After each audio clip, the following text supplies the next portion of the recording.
దేవుని నామమునకు మహిమ కలుగును గాక.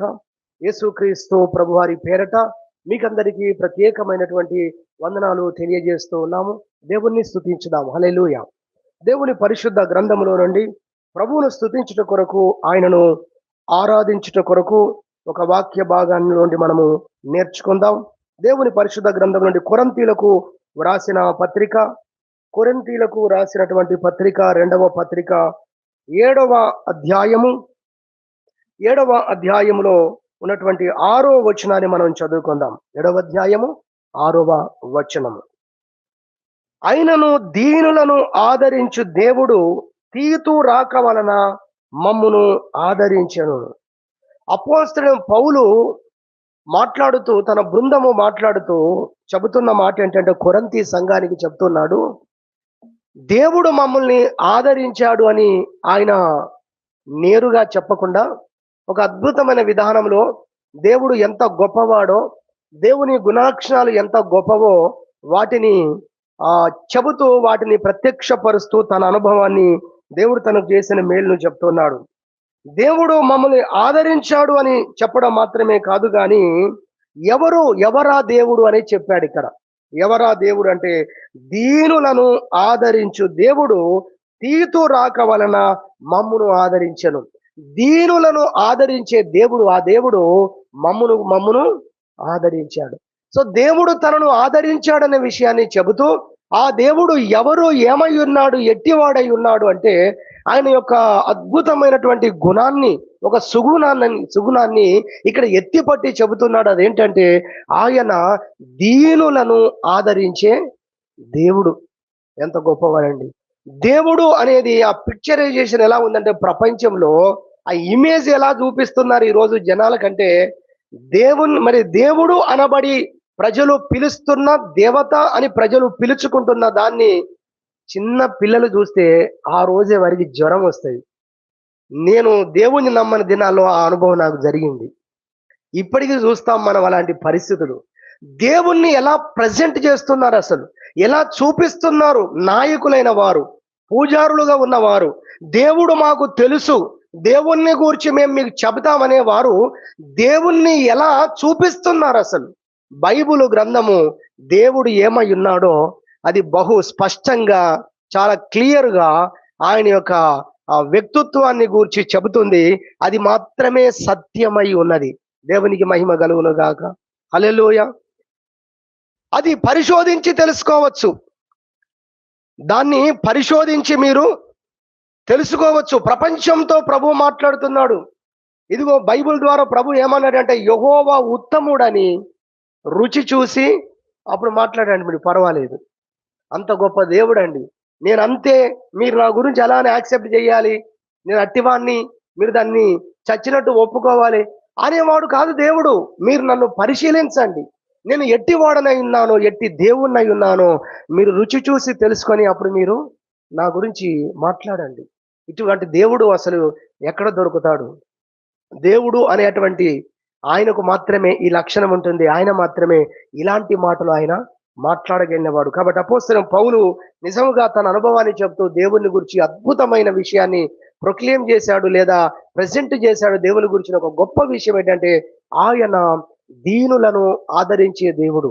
ఈ సబ్జెక్టు రావడానికి దేవుడు మనసులో ఇచ్చిన తలంపు ఏంటంటే, దేవుని యొక్క క్యారెక్టర్ గురించి మనం ఆలోచన చేసినట్లయితే బైబిల్ అంతట్లో కూడా ఆయన ఎవరిని పట్టించుకున్నాడు, ఆయన ఎవరి పక్షాన కార్యాలు చేస్తూ వచ్చాడు అనేది మనం చూసినట్లయితే బైబిల్ అంతట్లో కూడా ఆయన బలహీనులను ఆయన జ్ఞాపకం చేసుకున్నాడు. ఆయన ఎన్నిక లేని వారిని ఆయన పట్టించుకున్నాడు, ఎన్నుకున్నాడు. ఆయన బాధపడే వాని బాధను ఆయన తృణీకరించలేదు. ఇలాంటి వాక్యాలే మనకు దేవుని పరిశుద్ధ గ్రంథంలో చాలా కనబడతాయి. కొన్ని త్వరగా చూద్దాం ఈ వాక్య భాగం కొరకు. యెషయా గ్రంథం 57వ అధ్యాయము, యెషయా గ్రంథం 57వ అధ్యాయము మనం చూసినట్లయితే 15వ వచనము మనము చదువుకుందాం. మహాగణుడును మహోన్నతుడును పరిశుద్ధుడును నిత్య నివాసియునైన వాడు ఇలాగూ సెలవిచ్చుచున్నాడు. ఆయన ఎట్టివాడై ఉన్నాడో, ఎవరో, ఎంత గొప్పవాడో చెబుతూ ఉన్నాడు. అమ్మో, ఇప్పుడు ఆయన మాట్లాడుతున్నాడు, మనం వినాలి, ఎలా ఉంటుందో వినాలి అన్నట్టుగానే ఉంది కదా. ఏం మాట్లాడుతున్నాడు చూడండి. ఏమంటున్నాడు? మహాగణుడు, మహోన్నతుడు, ఉన్నతుడే కాదు, ఆయన మహోన్నతుడు, గనులలో ఆయన మహాగణుడు. ఇదిగో అట్టివాడు పరిశుద్ధుడైన వాడు, నిత్య నివాసి అయిన వాడు సెలవిచ్చుచున్నాడు. ఆయన తన మాటను విడుదల చేస్తున్నాడు. ఏం చెప్తున్నాడని మనం చూస్తే, నేను మహోన్నతమైన పరిశుద్ధ స్థలాలలో నివసించువాడను, అయినప్పటికీ వినయము గల వారి ప్రాణమును ఉజ్జీవింపజేయుటకు, నలిగిన వారి ప్రాణమును ఉజ్జీవింపజేయుటకు, వినయము గలవారి యొద్దను దీన మనసు గలవారి యొద్దను నేను నివసించుచున్నాను. దేవుణ్ణి గూర్చి మనకు అర్థమైతే దేవుడు ఎక్కడుంటాడో మనకు ఆ చిరునామా మనం కనుక్కోగలం. దేవుని యొక్క క్యారెక్టర్ ఏంటి, దేవుని యొక్క వ్యక్తిత్వం ఏంటి, అది మనకు అర్థమైతే ప్రతి పరిస్థితుల్లో దేవుని చిత్తము కూడా మనకు అర్థమవుతుంది. ఎందుకు? దేవుణ్ణి గురించి మనం నేర్చుకున్నాం కాబట్టి. ఒక పరిస్థితి మన జీవితంలోకి వచ్చినప్పుడు దేవుని చిత్తం ఏంటో మనకు తెలియాలంటే అసలు దేవుడు ఏమై ఉన్నాడో మనకు తెలియాలి. దేవునికి స్తోత్రం చెప్పుదాం. హల్లెలూయా. ఆయన క్యారెక్టర్ చూడండి, ఆయన మహాగణుడు. ఆయన గురించి ఆయన తను తాను ప్రత్యక్షపరుచుకుంటూ నేను మహోన్నత స్థలాల్లో నివసించేవాడనని చెబుతున్న దేవుడు ఏం మాట్లాడుతున్నాడంటే, అయినప్పటికీ ఆయనను నేను వినయము గలవారి యొద్ద నేను నివసించుచున్నాను. That is my address. అది నా చిరునామా. మీరు ఎక్కడ నివసించుచున్నారు అని అడుగుతారు యేసు ప్రభుని ఒకరోజు బైబిల్లో, కొత్త నిబంధనలో చూస్తాం. ఇదిగో ప్రశ్న, దేవుడు ఎక్కడ నివసిస్తున్నాడు? వినయము గలవారి యొద్ద, దీనుల యొద్ద నేను నివాసము చేయుచున్నాననే మాట ప్రభువే ప్రత్యక్షంగా చెప్పడాన్ని మనం చూస్తున్నాం. యోబు గ్రంథం 36వ అధ్యాయము, యోబు గ్రంథము 36వ అధ్యాయము 5వ వచనము మనం చూసినట్లయితే, ఆలోచించుము, దేవుడు బలవంతుడు గాని ఆయన ఎవరిని తిరస్కారము చెయ్యడు. ఆయన మహోన్నత స్థలాల్లో నివసించేవాడు, ఆయన దీనుల మధ్య నివసించేవాడు, వినయము గల వారి వద్ద నివసించేవాడు. ఇక్కడ చూడండి, ఆలోచించుము, దేవుడు బలవంతుడు అయినప్పటికీ అన్నట్టుగా, కానీ ఆయన బలవంతుడే కానీ ఆయన ఎవరిని కూడా తిరస్కారము చెయ్యడు. ఇదండి దేవుడు అంటే.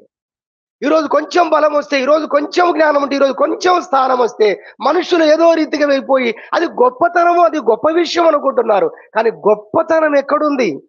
అందరికంటే గొప్పవాడు దేవుడే కదా, అందరికంటే ఉన్నతుడు దేవుడే కదా. మరి ఆయన ఎక్కడున్నాడు? ఆయన ఎలాంటి తత్వాన్ని, వ్యక్తిత్వాన్ని కలిగి ఉన్నాడు? అది కదా గొప్పతనం అంటే. ఆ గొప్పతనం గురించి బైబిల్ చెప్తుంది, ఆయన ఎవరిని కూడా తిరస్కారం చెయ్యడు. నేను బలవంతుణ్ణి, వీరు బలహీనులని బలహీనులను ఆయన తిరస్కారం చేసే దేవుడు ఆయన కాదు. నిజంగా ఆయన గుణలక్షణాలను బట్టి ఎంత దేవుణ్ణి మనం స్తుతించవచ్చు. కాబట్టి దీనులను ఆదరించే దేవుడు అన్న ఈ అంశంలో, ఈరోజు మనం నేర్చుకుంటున్న ఈ అంశంలో, దీనులను ఆదరిస్తాడని కేవలం దీనుల మీదనే మన ఫోకస్ కాదు, లేదా మన ధ్యానం కాదు. కానీ దాని అర్థం, దాని భావం ఏంటంటే, తక్కువ స్థితిలో ఉన్నటువంటి వారు, ఎన్నిక లేనటువంటి వారు, బలహీనులైనటువంటి వారి విషయంలో దేవుని యొక్క దయ, దేవుని యొక్క కనికరం, దేవుని యొక్క గొప్పతనం ఎంత ఉందో, మరి ఆయన చూపించే ప్రేమ ఎంత గొప్పదో మనం అర్థం చేసుకోవడానికి ఈ వాక్య భాగాలను ప్రభువు మన ముందుకు తీసుకొని వస్తున్నాడు అన్న విషయాన్ని మనం గ్రహించాలని దేవుని పేరట గుర్తు చేస్తున్నాం. కీర్తనలు 22వ కీర్తన చూస్తే కూడా, 22వ కీర్తన 24వ చరణమును మనము చదువుకుందాం. ఆయన బాధపడు వాని బాధను తృణీకరింపలేదు, దాన్ని చూచి ఆయన అసహ్యపడలేదు, అతనికి తన ముఖమును దాచలేదు. మరేం చేశాడో చూడండి, వాడు ఆయనకు మొరపెట్టగా ఆయన ఆలకించెను. చూడండి, బాధపడే వారిని చూసి, వామ్మో వీళ్ళు బాధపడుతున్నారు, బాధలో ఉన్నారు, మనం పోయి కూర్చున్నామా వారి బాధలని మనకు చెప్పేస్తారు. మన సంతోష సమయం అంతా మనం పాడు చేసుకోవాల్సి వస్తుంది. మన ప్రోగ్రామ్స్ చాలా ఉన్నాయి, షాపింగ్ ఉంది, ఇంకెన్నో ఊర్లు ప్రయాణాలు ఉన్నాయి. ఇప్పటికే బాగా అలసిపోయాను నేను. మానవుల యొక్క ఆలోచన ఇలా ఉంది. బాధపడే వాని బాధను చూసి ఆయన ఎప్పుడు కూడా అలా తృణీకరించలేదు, ఎప్పుడు కూడా ఎవరిని దూరం చేయలేదు. ఇంకా నిన్ను నిందించు వారి నిందలు నా మీద పడిన అనే వాక్యము నెరవేరునట్లుగా ఆయన శిలువ పైన ప్రపంచ భారాన్ని మోసుకపోయాడు అని కొత్త నిబంధనలో కోడ్ చేశాడు ఆ వాక్యాన్ని. ప్రపంచ భారాన్ని మోసుకుపోవడానికి ఇష్టపడ్డాడు. పిలిచాడు ఆయన, ప్రయాసపడి భారం మోసుకొనిచున్న సమస్త జనులారా నా యొద్దకు రండి, నేను మీకు విశ్రాంతిని ఇస్తాను, ఆ భారాలన్నీ నేను తీసుకుంటాను అన్న వాక్యంలో రాయించాడు. నీ భారము యెహోవా మీద మోపము, ఆయన నిన్ను ఆదుకొనును. బాగా పనులున్నప్పుడు ఇంకో వాక్యం జ్ఞాపకం చేసుకోండి. నీ పనుల భారము యెహోవా మీద ఉంచుము. హల్లెలూయా! అంతేగాని నీ చింతలుంటే అదిగో పేతురు రాస్తున్నాడు. నీ చింత యావత్తు కొంచెం కూడా ఉంచుకోకు. నీ చింత యావత్తు ఆయన మీద వేయి అని చెప్తున్నారు. ఎంత గొప్ప దేవుడిని మనము నిజంగా కలిగి ఉన్నాము. ఆయన దీనులను ఆదరించేటువంటి దేవుడు అన్న విషయాన్ని మనం జ్ఞాపకం చేసుకోవాలి. ఎంతగా వారిని పైకి లేవనెత్తుతాడు. ఎంతగా వారి జీవితంలో ఆయన కార్యాలు చేస్తాడని మనం చూసినప్పుడు నిజంగా ఆశ్చర్యకరమైన విషయాలున్నాయి. కొన్ని త్వరగా మనం నేర్చుకోవడానికి మనకున్న సమయంలో ముందుకు త్వరగా వెళ్దాం. మొట్టమొదటిగా మనం చూసినట్లయితే ఆయన దీనుల పట్ల, బలహీనుల పట్ల, ఆయన వెనకబడిన వారి పట్ల, ఎన్నిక లేని వారి పట్ల ఆయన చేసే కార్యాలు ఎంత అద్భుతంగా ఉన్నాయో పరిశుద్ధ గ్రంథం నుంచి కొన్ని విషయాలు మాత్రం నేర్చుకోవడానికి మనం ప్రయత్నం చేద్దాం. 61వ అధ్యాయం యెషయా గ్రంథము 61వ అధ్యాయము మనం చూసినట్లయితే మొదటి వచనాన్ని మనం చదువుకుందాం. 61వ అధ్యాయము మొదటి వచనం. ప్రభువుకు యెహోవా ఆత్మ నా మీదికి వచ్చి ఉన్నది, దీనులకు స్వార్థమానము ప్రకటించుటకు యెహోవా నన్ను అభిషేకించెను, నలిగిన హృదయము గల వారిని దృఢపరచుటకు, చెరలోనున్న వారికి విడుదలను, బంధింపబడిన వారికి విముక్తిని ప్రకటించుటకు, యెహోవా హితవత్సరమును మన దేవుని ప్రతిదండన దినమును ప్రకటించుటకును, దుఃఖాక్రాంతులైన వారందరినీ ఓదార్చుటకును, సియోన్లో దుఃఖించు వారికి ఉల్లాస వస్త్రమును ధరింపజేయుటకును, బూడిదకు ప్రతిగా పూదండను, దుఃఖమునకు ప్రతిగా ఆనంద తైలమును, భారభరితమైన ఆత్మకు ప్రతిగా స్తుతి వస్త్రమును వారికి ఇచ్చుటకు ఆయన నన్ను పంపి ఉన్నాడు. ఎంత గొప్ప విషయం! యేసు ప్రభువును గురించినటువంటి ప్రవచనాత్మకమైన విషయాలు దేవుని పరిశుద్ధ గ్రంథములో మనం చూస్తున్నాం. ఆయన ఒకరోజు మందిరములో ఉన్నప్పుడు ఆయన చేతికి ఇవ్వబడిన గ్రంథము కూడా యెషయా గ్రంథమే. అవి చదివాడు. ఈ మాటలన్నీ చదివి ఆయన ఏమన్నాడో తెలుసా ముగించి? ఇదిగో మీ వినికిడిలో నన్ను గూర్చి రాయబడ్డాయి నెరవేరుతున్నాయి అన్నాడు. మీరు ఏది విన్నారో అవి నా గురించి రాయబడ్డవి, అవన్నీ మీరు చూస్తున్నారు, అవన్నీ మీ వినికిడిలో అవి నెరవేరుతున్నాయని ప్రభువు చెప్పాడు. ఎందుకొరకు ప్రభు వచ్చాడనే విషయాలు చాలా ఉన్నాయి కదా, చాలా ఉన్నాయి. మనం ఫెయితోమ్ చర్చ్ యూట్యూబ్ ఛానల్లోకి మీరు వెళ్ళినట్లయితే బూడిదకు ప్రతిగా పూదండనను ఆయన ఇచ్చే దేవుడు అనేటువంటి అంశాన్ని కూర్చున్నటువంటి అద్భుతమైన సందేశం దీని మీద ఒక రోజు మనం విన్నాం. ఉంది అది. సహోదరి ఈ రోజైతే మనం వింటున్నటువంటి అద్భుతమైన విషయం, దీనులను ఆయన ఆదరించేటువంటి దేవుడు. ఏం చేస్తాడు, ఎలా ఆదరిస్తాడు, ఎలా పట్టించుకుంటున్నాడు ఆయనను అనే విషయానికి మనం వచ్చినట్లయితే దేవుని పరిశుద్ధ గ్రంథంలో మనము చూస్తూ ఉన్నాము. ఆయన వారికి అద్భుతముగా మరి ఆ బీదలకు సువర్తమానము ఆయన ప్రకటించేవాడు అనే విషయాన్ని మొదటి వచనం 2వ లైన్లో మీరు చూడొచ్చు. ప్రభువుగా యెహోవా ఆత్మ నా మీదకి వచ్చి ఉన్నది. 2వ లైన్, దీనులకు సువర్తమానము ప్రకటించుచున్నాడు. ప్రకటించడానికి దేవుడు నన్ను పంపాడు. యేసు ప్రభు పరలోకం నుండి భూలోకానికి వచ్చి చెప్పే మాట ఏంటో తెలుసా? నేను ఎవరి కోసం వచ్చానంటే దీనులకు సువర్తమానము ప్రకటించడానికి. అదిగో అంత సుదూరాల నుండి నేను ఈ భూమి మీదకి వచ్చానని చెప్తున్నాను. బైబిల్ గ్రంథంలో మీరు చూసినట్లయితే నిజంగా అద్భుతమైన విషయం, అద్భుతమైన విషయం. గొర్రెల కాపరులు నిజంగా ప్రపంచంలో వారు చెప్పాలంటే ఊరుకు, రాజ్యానికి, దేశానికి అవతల నివసిస్తూ ఉంటారు గొర్రెల కాపరులు. ఊరితో వారికి ఉన్న సంబంధాలు చెప్పాలంటే చాలా తక్కువే. ఊర్లో ఉన్న సంతోషాలు, ఊర్లో ఉన్న పండుగలు ఎప్పుడు వచ్చిపోతారో కూడా తెలియదు. వారి జీవితం అంతా, వారి బ్రతుకంతా అడవిలోనే కొనసాగుతుంటుంది. వారి ఆయుష్ అంతా మనం లెక్క కడితే వారి అరణ్య జీవితమే వారి ఆయుష్లో ఎక్కువ ఉంటుంది.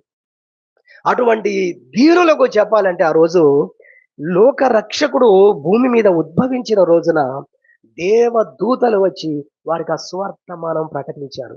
పరిశుద్ధ గ్రంథము, దేవుని పరిశుద్ధ గ్రంథములో మరి కొత్త నిబంధనలో మనం చూస్తే లూకా సువార్త 2వ అధ్యాయములో మనం చూసినట్టయితే 10వ వచనం, 2:10 లూకా సువార్త. అయితే ఆ దూత భయపడకుడి, ఇదిగో ప్రజలందరికీ కలగబోవు మహా సంతోషకరమైన ఏముంది అక్కడ? సువర్తమానము. నేను మీకు తెలియజేయడానికి వచ్చాను. నేను మీకు తెలియజేయడానికి వచ్చాను. ఇదిగో దేవుడు తెలియజేయమన్నాడు మీకు. ఎవరికి తెలియజేశాడు? ఆయన అద్భుతమైనటువంటి సువార్తను ఎవరికి తెలియజేశాడు? మొట్టమొదటిగాని మనం చూస్తే అది కూడా ఎవరొచ్చి చెప్పారు? ఎవరొచ్చి చెప్పారు? ఆ దేవదూతలు దిగి వచ్చి ప్రకటించారండి. దేవదూతలే వచ్చి ఆ దీనులైనటువంటి ఆ గొర్రెల కాపరులకు సువార్త ప్రకటించాడు. గొర్రెల కాపర్లకు చాలా మందికి ఎవరైనా రోడ్డు మీద కనబడితే లోకరక్షకుడు పుట్టినప్పుడు ఫస్ట్ తెలిసింది మీకే అని చెప్పండి. దేవదూతలు వచ్చి కారో బండో ఆపుకొని చెప్పుదాం ఈసారి. స్తోత్రం చెప్పుదాం. హల్లెలూయా. అవునా కాదా? దేవదూతల చేత మీ పితరులు, మీ వంశం వారికి దేవుడు తన దూతలను పంపించి మీకు ఆ లోకరక్షకుని గురించి మీకు చెప్పించాడండి. మీ దాకా వచ్చిందా అదని? సువార్త చెప్దాం 2 నిమిషాలు. హల్లెలూయా. ఎంత గొప్ప దేవుడు నిజంగా. ఒక దూతే కాదు, చాలా మంది దూతల సమూహము అక్కడికి వచ్చినట్టుగా కూడా, దేవుని స్తుతించినట్టుగా కూడా మనకు అక్కడ 13వ వచనములో మనకు కనబడుతుంది. ఏది ఏమైనా ఆయన దీనుల విషయములో ఆయన చూపించే కృప ఎంత గొప్పది. దీనులను ఎలాంటి కార్యాల చేత వారిని సంతోషపరుస్తున్నాడు, వారిని ఆదరిస్తున్నాడు, వారిని ధైర్యపరుస్తున్నాడు, వారిని ఎంకరేజ్ చేస్తున్నాడు, ప్రోత్సాహపరుస్తున్నాడు అనేది చూస్తే దేవుడు తన యొక్క సువర్తమానమును, తన యొక్క రాకను గూర్చిన విషయాలని ఆ దీనులకే దేవదూత ద్వారా బయలుపరిచిన సంగతిని గురించి బైబిల్లో మనము చూడగలుగుతున్నాము దేవుని యొక్క పరిశుద్ధ గ్రంథంలో. అంతేకాదు, కీర్తన 25వ కీర్తన మీరు చూసినట్లయితే 25వ కీర్తనలో మనము చూడగలిగితే ఇక్కడ 9వ వచనంలో ఒక అద్భుతమైన మాట రాయబడింది. 25వ కీర్తన 9వ చరణం. న్యాయ విధులను బట్టి ఆయన దీనులను నడిపించును, తన మార్గమును దీనులకు నేర్పును. చూసారండి, దేవుడు తన మార్గాలను ఎవరికి ఉపదేశిస్తున్నాడట? దీనులకు ఆయన ఉపదేశిస్తున్నాడు. దేవుడు చెప్పే మాటలు ఒకవేళ మనము వినాలనుకుంటే అడ్రస్ ఎక్కడుంది ఇప్పుడు? అదిగో దీనులకై బయలుపరుస్తున్నాడు ఆయన. వినయము గల వారికి బయలుపరుస్తున్నాడు ఆయన. తన మార్గాలను గూర్చి ఆయన, ఎవరు విరిగి నలిగిన హృదయము గలవారై ఉన్నారో, దీన మనస్సు కలిగిన వారై ఉన్నారో, దేవుని కొరకు దేవుని మాట కోసము గడగడ వణుకుతూ కనిపెట్టుకొని ఉన్నారో, అదిగో వారి యొద్దకు ప్రత్యక్షత వచ్చుచున్నది. హల్లెలూయా. మరియా ఈ ప్రపంచంలో ఆమె గొప్ప ధనికురాలైనటువంటి బిడ్డ ఏం కాదు, కన్య మరియా. ఆమె నివసిస్తున్న ప్రాంతం కూడా పెద్ద సిటీ కాదు, అది చాలా పల్లెటూరు. అది బైబిల్లో రాయబడింది. అందుకే యూదా దేశపు గ్రామమైనటువంటి బెత్లెహేమ, నువ్వు ఇక అల్పమైన దానవు, ఎంత మాత్రము కావు. ఎందుకు అంటే ఇంతవరకు కావచ్చు, కానీ ఈ రోజు నుండి నీ పేరు ప్రపంచం చెప్పుకోబోతుంది. హల్లెలూయా. క్రిస్మస్ దినాన్ని సందేశం మనం విన్నాం. ప్రపంచం నీ గురించి చెప్పుకోబోతుంది. ఆ ఊరికే అంత మహిమ వచ్చిందండి, ఆ ఊర్లో ఉన్న ఒక దీనురాలను బట్టి. నజరేతు అనేటువంటి ఆ గ్రామమును గురించి మనం చూస్తూ ఉన్నాం, బెత్లెహేమును గురించి మనం చూస్తున్నాం. ఈరోజు అది ఎందుకంత ఫేమస్ అయింది? ఈరోజు ఎందుకైందండి? దేవునికి ఓ మనిషి అక్కడ ఉన్నాడు. హల్లెలూయా. ఎవరు? మరియ, కన్య మరియ. అందుకే దేవదూత వచ్చి ఏం చెప్పాడో మీకు గుర్తుందా? దేవదూత వచ్చి ఆమె ప్రత్యక్షమైనప్పుడు మరియ భయపడుతున్నప్పుడు ఫస్ట్ మాట్లాడిన మాట ఏంటి? నువ్వు భయపడకు అని చెప్పి ఒక మాట చెప్పింది. దేవదూత చెప్పాడు, ఏమన్నాడు? దయాప్రాప్తురాల కదా, దయనొందిన దాన, దయనొందిన బిడ్డ, దేవుని యొక్క అనుగ్రహం పొందిన దాన అన్నట్టుగా పలకరించాడు దేవదూత. దీనులకు ఆయన తన మార్గాలను గురించి ఉపదేశిస్తాడు. ఆయన కార్యాలను వారి జీవితాల్లో చేశాడు. అది మనం అర్థం చేసుకోవాలి. కాబట్టి ఇక్కడ చూస్తున్నాం 25వ కీర్తన 9వ చరణంలో, తన మార్గమును ఆయన ఎవరికి నేర్పిస్తాడు? దీనులకు నేర్పిస్తాడు. దేవుని మాటలు వినాలనుందా? దేవుని యొక్క ప్రత్యక్షతలు తెలుసుకోవాలని ఉందా? దేవుని గురించి ఇంకా నేర్చుకోవాలని ఉందా? మనం దీనత్వం కలిగి ఉంటే ఇదిగో దేవుడితో దీనులకు ఆ మార్గాల్ని ఉపదేశిస్తాడంట. ఎంత గొప్పవాడు. మనం ఏమనుకుంటాం? చాలా గొప్ప ఇళ్లలో నివసించే వారికి, చాలా ఉన్నతమైనటువంటి పరిస్థితుల్లో ఉన్న వారికి కాదు. ఒకవేళ ఉన్నత స్థలాల్లో నివసిస్తూ ఉన్న ధనవంతులకు బైబిల్ ఏం వ్యతిరేకం కాదు, లేదా మన బోధలు ఏం వ్యతిరేకం కాదు. కానీ నీ మనస్సు ఎలా ఉంది అనేది బైబిల్ అడుగుతుంది. నువ్వు ఎలాంటి వస్త్రములు, అంటే దేవుడు మనం దీవిస్తే రేపు మనం కూడా ధనవంతులు అవుతాం కదా. నాకు ఇలాంటి ప్రశ్న, ఇలాంటి సందర్భం నాకు ఎప్పుడు వచ్చిందంటే, 99 మంది నీతివంతుల కంటే పాపి విషయంలోనే పరలోకంలో సంతోషమని 99 గొర్రెలను విడిచిపెట్టి ఒక్క గొర్రె పోయినట్టు 99 గొర్రెలు ఏం కావాలి మరి? ఈ 99 గొర్రెలు ఏం కావాలి, ఒక గొర్రె కొరకు పోయాడంటే ఎందుకు? ఆ విషయాలు అక్కడ చదివితే మీకు అర్థమవుతుంది. మారు మనసు అక్కరలేని, మార్పు అక్కరలేని, ఈ దీనత్వం అక్కరలేని ఈ నీతిమంతుల కంటే ఆ దీనత్వాన్ని ఆశించే ఆ పాపే దేవునికి కావాలి అని అక్కడ బైబిల్ చెప్తుంది. మీకు ఆ వాక్యాలు చదివితే మీకు అర్థమవుతుంది. హల్లెలూయా. మారు మనసు అక్కరలేని అని లిటరల్ గా బైబిల్ ఆ మాట రాయబడి ఉంది. నీతివంతుడే, నీతి బాగానే ఉంది, కానీ ఏమి లేదు? ప్రేమ లేదు, తగ్గింపు లేదు, దీనత్వము లేదు, వినయము లేదు. ఇదిగో వినయము గల వారిని గురించి ప్రపంచం పెద్దగా పట్టించుకోకపోవచ్చు, కానీ దేవుడు తన మార్గాలను గురించి వారికే ఉపదేశిస్తున్నాడు. ఒక ఆయన ఆ దినాల్లో, ఒక 2000 సంవత్సరాల క్రితం ఈ ప్రపంచంలో నడుచుకుంటూ పోయాడు ఒక ఆయన. ఆయన తినేది పురుగులను తింటాడు. ఇలా చెప్తే కొంచెం హాడుగుంటుందని చెప్తున్నాను. మిడతలు మరి. మిడతలు ఎవరైనా తింటారా? ఏంటండి ఆ దినాల్లో మరి ఆయన తిన్నాడు. తిన్న పరిస్థితులు ఉన్నాయి. తర్వాత ఆయన వేసుకున్న వస్త్రాలు ఏంటండి? తోలు దట్టి ధరించుకొని ఉన్నాడు. అడవిలో దొరికేటువంటి తేనె. ఆయన సుసంపన్నమైన భవనాలలో సన్నపు నార బట్టలు వేసుకున్న వ్యక్తి కాదు. అలా తిరుగుతూ ఉన్నాడు. కానీ దేవ ప్రత్యక్షత ఆయన దగ్గరికే వస్తూ ఉంది మరి. అందుకే ఆయన ఎక్కడుంటే అక్కడ వందలాది మంది ఆయన వెంబడించారు. ఆయన ఓసారి అడవిలో ఉంటే గుంపులు గుంపులుగా వెళ్ళారు. ఊర్లు ఊర్లు కదిలి వెళ్ళాయి. లాస్ట్‌కు ఆ రోజు సమాజంలో మేము చాలా పెద్దవాళ్ళం, మేము భక్తులందరినీ నడిపించే నాయకులం అనుకునే శాస్త్రులు, పరిసయ్యులు కూడా ఆ ఊర్లు విడిచిపెట్టి, ఇల్లు విడిచిపెట్టి, వారికున్న అంతస్తులు విడిచిపెట్టి అక్కడికెళ్ళి బాప్తిసం పొందడానికి మేము కూడా బాప్తిసం పొందుతామని పోయారండి. ఎవరైనా భూమి మీద స్త్రీలు కనిన వారిలో బాప్తిస్మము వంటి గొప్పవాడు ఇంకొకరు లేరు అనేటువంటి మాట అతని గురించే చెప్పబడ్డది. ఆయన పేరే బాప్తిస్మమిచ్చు యోహాను. దేవునికి మహిమ కలుగును గాక. హల్లెలూయా. దేవుని ముందు దీనుడుగా ఉన్నాడు ఆయన. వినయము గలవాడుగా ఉన్నాడు. కాబట్టి యేసుక్రీస్తును గురించిన ప్రత్యక్షతలు ఆయనకే వచ్చాయి. ఎంత గొప్ప ఆధిక్యత వచ్చిందంటే, వస్తున్న లోక రక్షకుడికి బాప్తిస్మం ఇవ్వడానికి బాప్తిజం ఇచ్చి యోహాను దేవుడు ఎన్నుకున్నాడండి. దేవునికి మహిమ కలుగును గాక. ఆయన ఎందుకు ఎన్నుకున్నాడో ఒకటే మాటలో చెప్తాం మేము మీకు. ఎందుకు ఎన్నుకున్నాడో తెలుసా?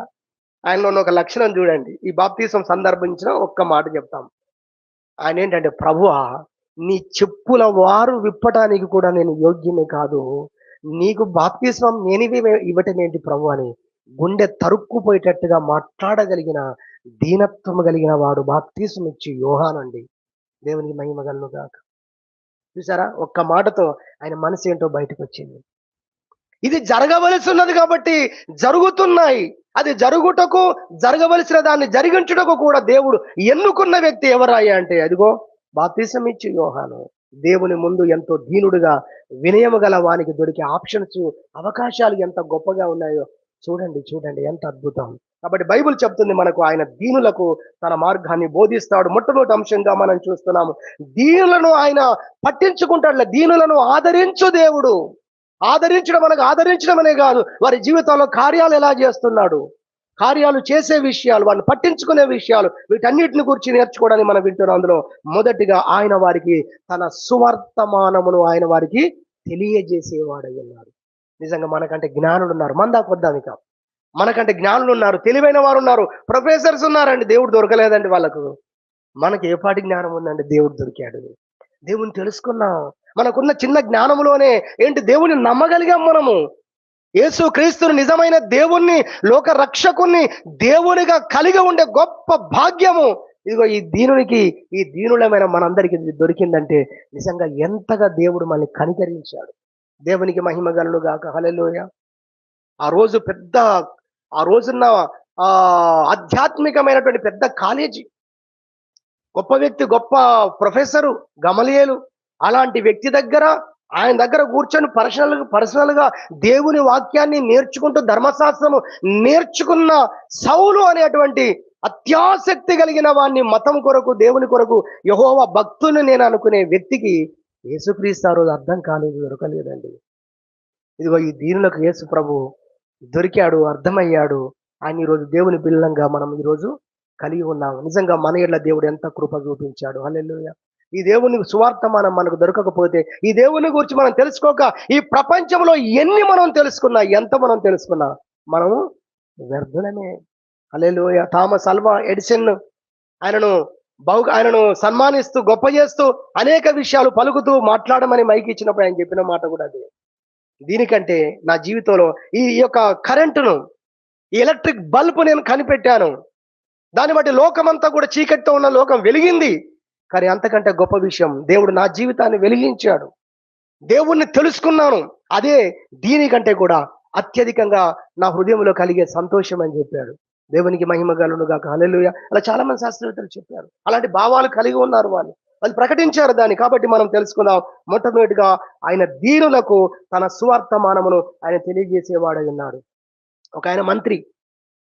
అప్పుడు కారు లేవు కాబట్టి రథంలో పోతున్నాడు. అప్పట్లో మంత్రులకు మరి రథాలు ఉండేవి.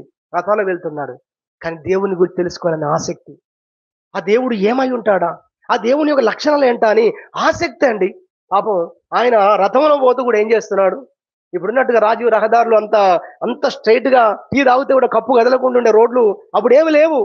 అది చెదిరిపోతా ఉంటది కనుచూపు. అయినా రథంలో కూర్చొని యెషయా గ్రంథం చదువుతున్నాడు. అర్థమైపోయింది కదా మీకు? ఆర్థిక మంత్రి చదువుతూ ఉన్నాడు. అర్థం కావట్లేదు. ఆయనకు అర్థమైంది, ఈయనకు అర్థం కావట్లేదని. ఎవరికి?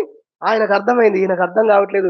పాపం బైబిల్ ఉన్నది, చదువుతున్నాడు, కానీ అర్థం కావట్లేదు. కానీ మనసులో ఆశ దేవుని గురించి తెలుసుకోవాలని ఆయన మనసును చూశాడు. ఆయన విరినెల హృదయాన్ని చూశాడు. ఆయన ఆసక్తిని చూశాడు. పైన దేవుడు చూసి ఏం చేశాడు? ఫిలిప్పు అన్న తన సేవకునికి తో మాట్లాడాడు. పరిశుద్ధాత్మ ద్వారా చెప్తూ ఉన్నాడు, ఇదిగో ఆర్థిక మంత్రి రథంలో వెళ్తున్నాడు, నా గ్రంథాన్ని చదువుతున్నాడు, వాక్యాన్ని చదువుతున్నాడు, అర్థం కావట్లేదు, నువ్వు వెళ్ళి అన్ని బోధించు. రథం వెళ్తుంటే రథం వెంట పరిగెత్తుతూ ఆయన ఏమన్నాడు? నువ్వు చదువుతున్నది గ్రహిస్తున్నావా? ఆయన ఎంత దీనుడో తెలుసా? ఏం మాట్లాడుతున్నావు నువ్వు? నేను కారులో పోతున్నాను, నేను మంత్రిని, నేను నీకు అర్థమవుతుందా? నన్ను అడుగుతున్నావు, అసలు నీకేం తెలుసు? అసలు నీకే పాటి జ్ఞానం ఉంది? ఎంత దీనుడో చూడండి. దీనుడు అనేది విషయాన్ని చెప్పడానికి ఈ విషయాలు చెప్తున్నావు. ఆయన అన్నాడు, ఎవడైనా నాకు బోధించకపోతే మంత్రి అండి ఆయన. ఆయన అంటున్నాడు, కారు మనకి ఇప్పుడు భాషలో చెప్పాలంటే కారు గ్లాస్ కిందికి దించి అంటున్నాడు, అయ్యా ఎవరైనా నాకు చెప్పకపోతే ఎట్లా అర్థం అవుతుంది? నాకు నిజంగానే అర్థం కావట్లేదు. ఎంత విశాల హృదయం కలిగి ఉన్నాడు, ఎంత వారి ఆ తెలుసుకోవడం విషయంలో ఎంత తగ్గింపు కలిగి ఉన్నాడు. కొత్తగా ఉంది కదా ఈ మాట. దేవుని మహిమ గలనుగా. హల్లెలూయా. అందుకే దేవుడు ఆయన దర్శించాడు. దీనులకు తన సువార్తను తెలియజేశాడు, తన ప్రత్యక్షతను తెలియజేశాడు. ఆయన అనుకుంటాడు, యెషయా ప్రవక్త గ్రంథం కదా, యెషయా తన గురించి రాసుకుంటున్నాడా, ఇంకెవరిని గురించి రాసుకుంటున్నాడు? యెషయా 53 చదువుతున్నాడు ఆయన. ప్రపంచ పాప భారమును ఆయన మోసుకొని పోతున్నాడు, మన అందరి దోషములు ఆయన మీద పడెను, ఇవే చదివాడు ఆయన ఆ రోజు. కానీ ఎవరి గురించో అర్థం కావట్లేదు పాపం. కానీ దేవుడు ఫిలిప్పును పంపించాక, లోక రక్షకుని గురించిన విషయం తెలిసాక ఆయన ఎంత దీనుడో తెలుసా? ఎంత దేవునికి లోబడేవాడో తెలుసా? అలా మాట్లాడుకుంటూ వెళ్తా ఉంటే ఆయనకు అర్థమైపోయింది వాక్యము. అంతా అర్థమైపోయింది. నమ్మేశాడు, అంగీకరించేశాడు. ఆయన ఆతృత ఏంటో తెలుసా? హృదయంలో ఇప్పుడు నేను బాప్తిసం పొందుకుంటే బాగుండు. అలా నడుచుకుంటూ పోయేసరికి, వీళ్ళు మాట్లాడుకుంటూ పోయేసరికి రథంలో ఎక్కి కూర్చున్నాడు ఫిలిప్పు. రథంలోనే బోధించాడు, రథంలోనే మంచి బైబిల్ స్టడీ జరుగుతుంది. ఈలోపు నీళ్ళు వచ్చాయంట. వాగు వచ్చిందో మరి ఏదో వచ్చిందో, చెరువు వచ్చిందో, నీళ్ళు వచ్చాయి. అప్పుడు బతిమలాడుకున్నాడు, ఏమని? అయ్యా, నువ్వు చెప్పినటువంటి వాక్యాన్ని నేను అర్థం చేసుకున్నాను, ఆ లోకరక్షకుడు గురించి నేను తెలుసుకున్నాను అయ్యా. నేను బాప్తిస్మం పొందడానికి నాకు ఇంకా ఆటంకం ఏముంది? దయచేసి మీరు నాకు బాప్తిస్మము ఇస్తారా? దేవునికి మహిమ కలుగునుగాక. హల్లెలూయా. అందుకే దేవుడు ఆ ఆర్థిక మంత్రికి తన విధులను గూర్చి, తన యొక్క రాకను గూర్చి, తన స్వార్థమానము దేవుడు ఆయనకు తెలియజేశాడు అన్న విషయాన్ని దేవుని యొక్క పరిశుద్ధ గ్రంథంలో నుంచి మనం నేర్చుకుంటున్నాం. ఇది మొదటి విషయంగా మనం చూస్తున్నాం. ఆయన ఎంత గొప్ప దేవుడు అంటూ, ఆయన దీనులకు, వినయము గల వారికి ఆయన తన యొక్క ప్రత్యక్షతలను బయలుపరిచే దేవుడు. నువ్వు దీనత్వంతో ఉన్నావా? నువ్వు దీనత్వాన్ని ప్రేమించే బిడ్డగా ఉన్నావా? దీనత్వం నీలో ఉండాలని ప్రార్థన చేస్తున్న బిడ్డగా ఉన్నావా? దేవుని ప్రత్యక్షతలు నీలాంటి వారికి దేవుడు సొంతం చేస్తాడు. ఆయన అట్టివాడై ఉన్నది మొదటి అంశంగా దేవుని వాక్యంలో వింటున్నాం.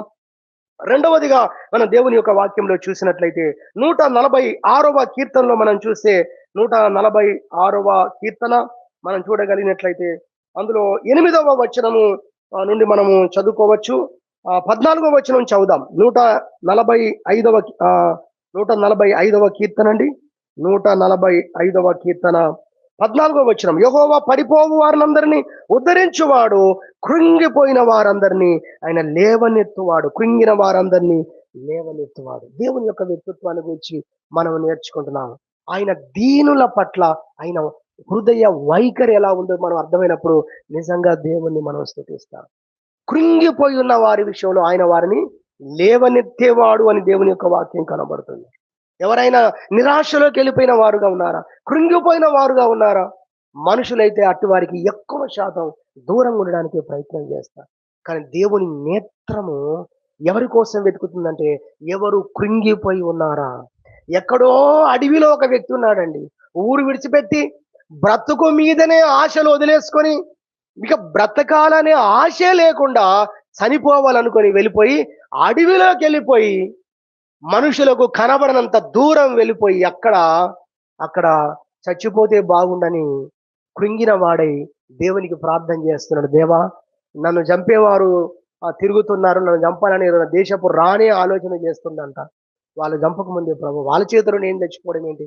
నన్ను సృష్టించిన దేవుడవు నీవు, నేను నీ సేవకుడిని కదా, నన్నే నువ్వు తీసుకుంటే అయిపోతుంది కదా ప్రభు అని కృంగిన పరిస్థితుల నుండి ప్రార్థన చేస్తున్నాడు. ఒక అడవిలో కూర్చొని ఎవరైనా ఏలియా. మన పక్కన ఉన్నటువంటి వరంగల్ జిల్లాలో ఒకరోజు అలానే ఒక వ్యక్తి కాజీపేట స్టేషన్లో కూర్చుకొని భార్య పిల్లలతో కన్నీళ్లు పెట్టుకొని ఏడుస్తున్నాడు.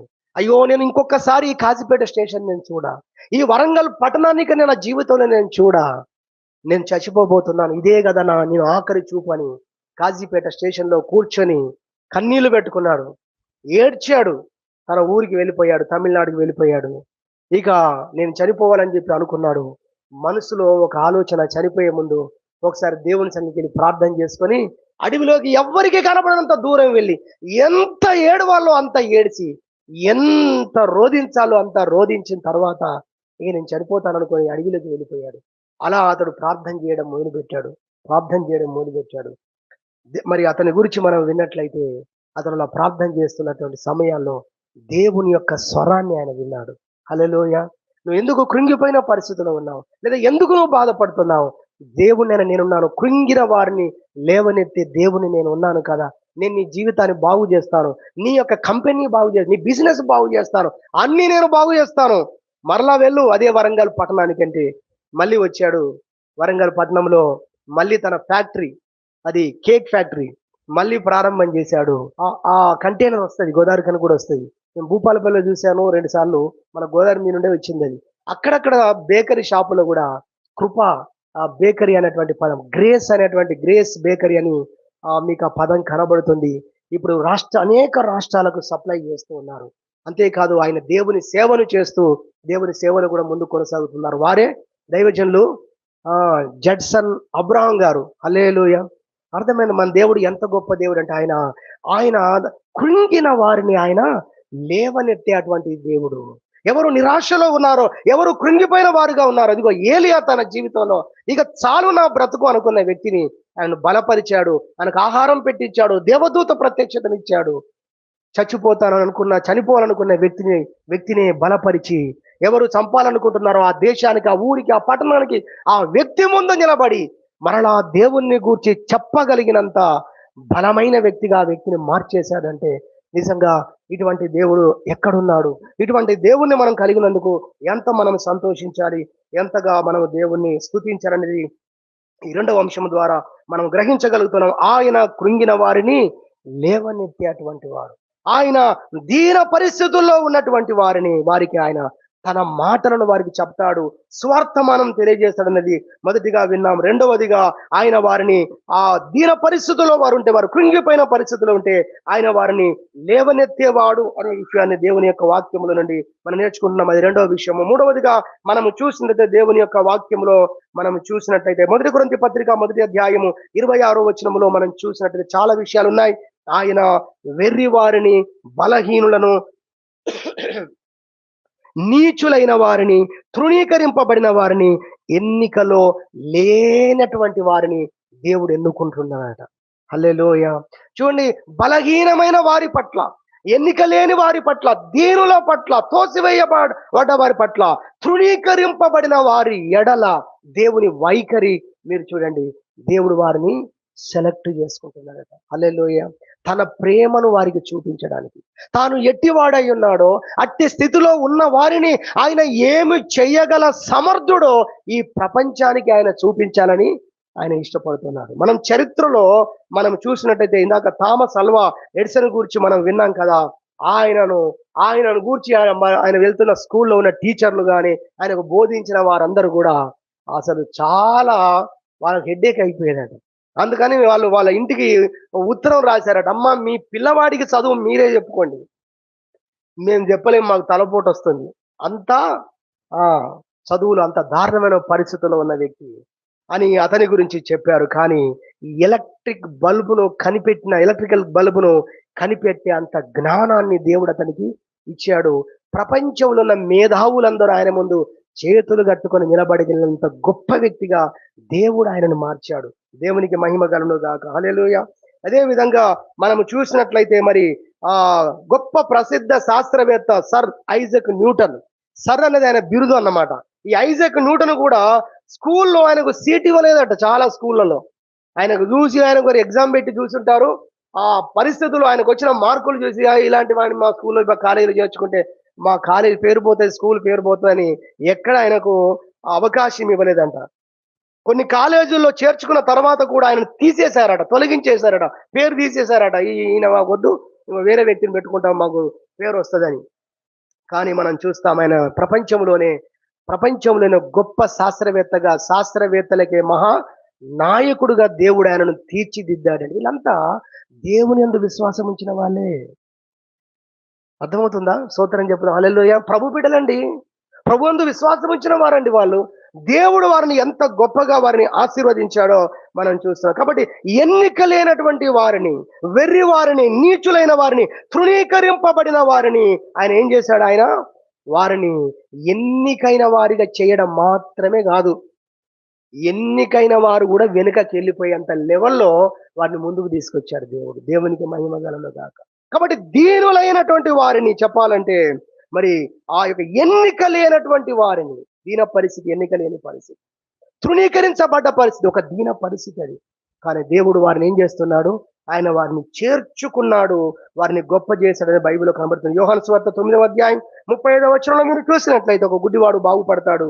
అయితే ఆయన యేసు ప్రభు గురించి గొప్పగా చెప్పినందుకు, అద్భుతం జరిగిందని చెప్పినందుకు అప్పుడున్న శాస్త్రులు, పరిసయ్యులు ఆ గుడ్డివాడిని ఏం చేశారు? అప్పుడు బాగయ్యాడనుకున్న తర్వాత ఏం చేశారు? వెలివేశారని రాసింది బైబిల్లో. మీరు చూడొచ్చు, అది యోహాను సువార్త 9:35లో మీరు చూస్తే రాసింది. వారిని జనులు ఏం చేశారట? వెలేశారట. కానీ యేసు ప్రభు అతన్ని శాస్త్రులు, పరిసయ్యులు, పబ్లిక్ లో గొప్పవారుగా ఉన్నవారు వెలేశారు అన్న విషయం తెలిసాక, అది విన్నాక యేసు ప్రభు ఏం చేశాడో తెలుసా? ఆయన దగ్గరకు వచ్చాడు. దేవుని మహిమ కలుగును గాక. వాడు ఎక్కడున్నాడో ఆయన దగ్గరకు వచ్చి ఆయనతో మాట్లాడి తను తాను ప్రత్యక్షపరుచుకున్నాడు, తనను చేర్చుకున్నాడు. అందుకే ఈ రోజు మనం చూస్తున్నాం చాలా మంది దైవజనులు కొన్ని ఆ ఆ పత్రికలలో, కొన్ని ప్రసంగాల్లో, కొన్ని వాళ్ళు పంపించే మ్యాటర్స్ లో కొన్ని పెడుతున్నారు. ఏమంటున్నారంటే ఊరు బొమ్మంటుందంట. ఎవరిని? యేసుప్రభు నమ్ముకున్నారు. ఊరు రావద్దు అంటుంది. కొన్ని ఊర్లో బోర్డు పెట్టారండి, ఊరు వాళ్ళు సొంతమైనట్టు. ఎంత తప్పు కదా అది! ఇంత న్యాయ విరుద్ధంగా, రాజ్యాంగానికి విరుద్ధం కదా! ఎవరి మతాన్ని గురించి ఎవరు ప్రకటించుకోవచ్చు కదా! అలా క్రైస్తవుడు ఏ రోజు అనలేదే ఈ పాటలు పాడొద్దు, ఈ ఈ విషయాలు చేయొద్దు అని చెప్పి. ఎక్కడ గొడవలకు దిగినట్టు కానీ వాళ్ళ మీద దాడి చేసినట్టు ఏమీ లేవే. చెప్పుకోనియండి ఎవరికి వాళ్ళు అన్నట్టుగానే ఉన్నాడే క్రైస్తవుడు. కానీ ఈ రోజు కొన్ని ఊర్లలో కొంతమంది వ్యక్తులు, ఊరంతా కాదు, ఇదిగో మా ఊర్లో ఒక్క క్రైస్తవుడు లేడు అందుకే రావద్దు. కానీ బైబిల్ చెప్పింది ఒక క్రైస్తవుడు లేడా, ఒక్కరు పరలోక రాజ్యం పోయేటట్టుగా లేరా ఊరు. ఆ ఊరి కొరకు శ్రమ పడండి, కష్టపడండి అని దేవుని వాక్యం చెప్తుంది. ప్రభు మనకు చెప్పాడు. అందుకే ఆ ఊరిలోకి వెళ్ళి సువార్త చెప్తూ ఉన్నారు. కానీ వాళ్ళు అలా ఉన్నారు. సహోదరి ఎన్నిక లేనటువంటి వారిని దేవుడు ఏం చేస్తున్నాడు? ఎన్నుకుంటున్నాడు ఆయన. మూడోదిగా మనం చూస్తుంటే వెర్రి వారిని, బలహీనులైన వారిని, నీచులైన వారిని, తృణీకరింపబడిన వారిని, ఎన్నిక లేని వారిని దేవుడు ఏర్పాటు చేసుకుని. ఒక్కటే మాట చెప్పి ముగిస్తాను. ఒక 7 చెప్పుదాం అనుకున్నాను కానీ సమయం అయిపోయింది. 3తోనే ముగిస్తున్నాను. తండ్రి తాగుబోతు అయిపోయిన పరిస్థితుల మధ్యలో తల్లి పిల్లలను పట్టుకొని అడుక్కొని పిల్లలకు వచ్చి ఆహారం పెడుతున్న పరిస్థితుల మధ్యలో ఒకప్పుడు మంచిగా బతికిన వారే కానీ నిరుపేద పరిస్థితికి వచ్చారు. ఫుడ్ కూడా లేదు, స్నానం చేయడానికి ఒక సబ్బు కొనుక్కునే డబ్బు కూడా లేదండి, రూపాయలు లేవండి వాళ్ళ చేతిలో. అలాంటి పరిస్థితుల్లో ఉన్నప్పుడు ఎవరో యేసు ప్రభువును గురించి వారికి సువార్త చెప్పారు. యేసు ప్రభువును తెలుసుకున్నారు. అప్పటి వారి స్థితి ఎలా ఉందంటే, వారు స్నానం చేయక ఎన్నో నెలలవుతుంది. వారి బట్టలు మొత్తం మాసిపోయి చిరుగులు పడిపోయాయి. వారిని చూస్తే అర్థమవుతుంది వీరు భిక్షగాళ్ళు అని. అందుకే వాళ్ళు మంచిగా బతికిన బతుకులే కానీ వాళ్ళు అక్కడ ఉండి వాళ్ళందరి ముందు మంచిగా బతికాం కదా, ఇప్పుడు వాళ్ళందరి ముందు ఇలా ఉంటే బాగుంటుందని ఊరి సైడ్ వెళ్ళిపోయారు, వేరే ఊర్లో ఉంటున్నారు వాళ్ళు. కాబట్టి ఆ ఊర్లో ఉన్న వాళ్ళు ఇప్పుడు ఏమనుకుంటారు? ఫ్రెష్ గా భిక్షగాళ్ళు వచ్చారనుకుంటారు తప్ప, పలాని బ్రదరే కదా, పలాని వ్యక్తిలో పాపం వాళ్ళ నాన్న సింగరేలో చేశాడు, వాళ్ళమ్మ ఇది అని ఏం చెప్పరు కదా. కొత్త ప్లేస్ లో అలా బ్రతుకుతున్నారు వాళ్ళు అక్కడ. కానీ యేసు ప్రభు నమ్ముకున్నారు. ఆ తొలి దినాల్లో జరిగిన అద్భుతం అంటే తెలుసా? వారు ప్రభువుని గురించి తెలుసుకున్నారు. మందిరంకి వెళ్ళాలంటే బట్టలు సరిగా లేవు, వాసన కంపు కొడుతుంది, సబ్బు ముక్క కూడా లేని పరిస్థితిలో ఉన్నారు. ఆ పరిస్థితులు అయితేనేంటి, ఆదివారం వచ్చింది, చర్చికి వెళ్ళాలని ఆ ఊర్లో చర్చ్ ఎక్కడుంది అనిపిస్తే ఒక చర్చి కనబడింది. ఓ చర్చి కనబడింది. ఆ చర్చ్ దగ్గరికి వెళ్లారు. వెళ్తే ఆ చర్చిలో ఇప్పుడు పెద్ద పెద్ద చర్చిల దగ్గర మరి అక్కడ గేట్ దగ్గర బ్రదర్స్ ఉంటారు. కొంతమంది బ్రదర్స్ ఉంటారు ఆహ్వానించడానికి. ఇంకేదైనా లోపలికి రాకుండా జంతువులను చేయడానికో అన్ని చూసుకోవడానికి అడ్మినిస్ట్రేషన్ చేస్తూ ఉంటారు కదా! అలా ఒక బ్రదర్ ఉన్నాడు అక్కడ. వీళ్ళు వస్తూ ఉంటే అప్పటికే చాలా మంది భిక్షకులు ఆ గేట్ ముందు మందిరాల ముందు ఉంటారు కదా! మసీదుల ముందు అక్కడక్కడ ఉంటారు. అలా చర్చి ముందు కూడా కొంతమంది భిక్షకులు కూర్చొని ఉన్నారు. అయితే వీళ్ళు మందిరం లోపలికి వచ్చి ఎక్కడైనా మూలకైనా ఎక్కడన్నా బయట కూర్చుందామని ఆశపడి వస్తూ ఉంటే ఆ బ్రదర్ అన్నాడట, అనుకున్నాడట, వీళ్ళు భిక్షకులు, ఈ భిక్షం ఎత్తుకుంటే వాళ్ళకి ప్లేస్ ఉంది కదా, ఆడ కూర్చోవచ్చు కదా, వీళ్ళు లోపలికి ఎందుకు వస్తున్నారని చెప్పేసి వాళ్ళను అన్నాడట. అదిగో అక్కడ కూర్చున్నారు కదా, ఆడ కూర్చోండి మీరు, వచ్చినప్పుడు చర్చ అయిపోయినాక అందరు డబ్బులు వేస్తారులే అన్నట్టుగా ఆడ కూర్చోండి అమ్మా అని గట్టిగా కేకేసాడట. వీళ్ళు చాలా నొచ్చుకున్నారు, కన్నీళ్లు పెట్టుకున్నారు. అయ్యో మన భిక్షకులు అనుకుంటున్నాను, నిజమే మన రూపాలు అలానే ఉన్నాయి అనుకుని వారు వెళ్ళి ఆ భిక్షకులతో పాటు కూర్చున్నారట. వినండి, అప్పటికే పాటలు అయిపోయాయి, ఆరాధన కూడా అయిపోయింది. వాక్యం ఇచ్చే సమయం కరెక్ట్ గా వాక్యం ఇచ్చారు. అదంతా మైక్ వినబడుతుంది. మనం కదా ఇప్పుడు ఈ రూమ్ లో ఉన్న వాళ్ళకు బాక్స్ ఎట్లా పెట్టామో వాళ్ళు కూడా చర్చి బయట బాక్స్ పెట్టారు, చైర్లు వేసుకొని కూర్చున్న వాళ్ళకు ఆ బాక్స్ లోని వినబడుతుంది వాక్యము. వాళ్ళని దైవజనులు చెప్తారని వాళ్ళని దైవజనునికి వాక్యం ఇచ్చారు. ఆయన స్టేజ్ మీదకి వచ్చాడు, వాక్యం చెప్తూ ఉన్నాడు. వాక్యం చెప్తూ ఒక 5 నిమిషాల తర్వాత ఆయన చెప్తూ ఉన్నాడు ఏమనంటే, ఈ రోజు ఈ చర్చికి ఆయన స్పీకర్కి వచ్చాడు. ఆ రోజు ఆ చర్చి పాస్టర్ కాదు ఆయన. ఆయన అంటున్నాడు, ఈ చర్చి ముందు మరి మెట్ల దగ్గర మరి కొంతమంది భిక్షకులు కూర్చున్నారు. అందులో ఒక కుటుంబం కూర్చొని ఉంది. వాళ్ళ పేర్లు ఇవి, దేవుడు నాకు బయలుపరుస్తున్నాడు అని చెప్పాడండి. హల్లెలూయా. అలా చెప్పి వారిని మరి ప్రభువు వారిని లోపలికి తీసుకొని రమ్మంటున్నాడు. ఓ అలాంటి వస్త్రాలతోనే అలాంటి పరిస్థితులతోనే ఉన్న వాళ్ళను ఇప్పుడు పరిగెత్తుకొని వెళ్ళారు దైవజనుడు. ఆయన చెప్పాడు, ప్రభువు చెప్పాడట. ఆ చర్చిలో ఉన్న వాళ్ళు పరిగెత్తుకుని వెళ్ళి, ఎవరమ్మా పలాని పేరంట, అయ్యా మేమే, కన్నీటి పర్యంతం అవుతూ, అయ్యా ఇది మా పరిస్థితి, మేము ప్రభువు నమ్ముకున్నాం, భిక్షగాలం కాదయ్యా, అయ్యో అమ్మ క్షమించండి, రండి లోపలికి అని వాళ్ళని తీసుకొని వెళ్ళారు. వారు తీసుకుని వెళ్ళారు, వారి కొరకు ప్రార్థన చేశారు. ఆ తర్వాత నుండి మీరు ఇక్కడే ఉండొచ్చు అని చెప్పారు. అలా అలా వారి కుమారుడు, పెద్ద కుమారుడు యవనస్తుడు, ఆయన ప్రభువుని గురించి ఇంకా తెలుసుకొని బాప్తిసం తీసుకున్నారు వాళ్ళందరూ. వాళ్ళ కుమారుడు అక్కడున్న స్థానిక సంఘ కాపరితో పాటు సేవలో ముందుకెళ్ళాడు. తర్వాత అసిస్టెంట్ పాస్టర్ అయ్యాడు. తర్వాత పాస్టర్ అయ్యాడు. ఏ చర్చి మెట్ల దగ్గర కూర్చొని భిక్షకుడి లాగా కూర్చున్నట్టుగా కూర్చొని వాక్యం విన్నాడో అదే చర్చి ముందు 6-7 ఫీట్ల కటౌట్ బైబిల్ పట్టుకొని సూట్ లో ఆయన పాస్టర్ గా ఆయన ఫోటో ప్రింట్ చేశారు. హల్లెలూయా.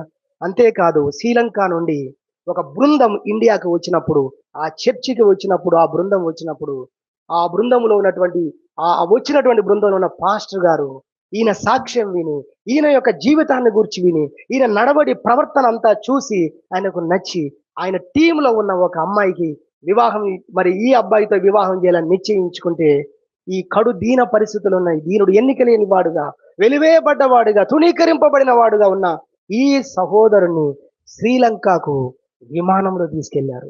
హల్లెలూయా. నువ్వు చూడండి అసలు స్టోరీ ఎలా ఉంది, అసలు ఎలా ఉందో అసలు కదా. ఎవరు రాయని సీరియల్స్ దేవుడు రాపిస్తాడు.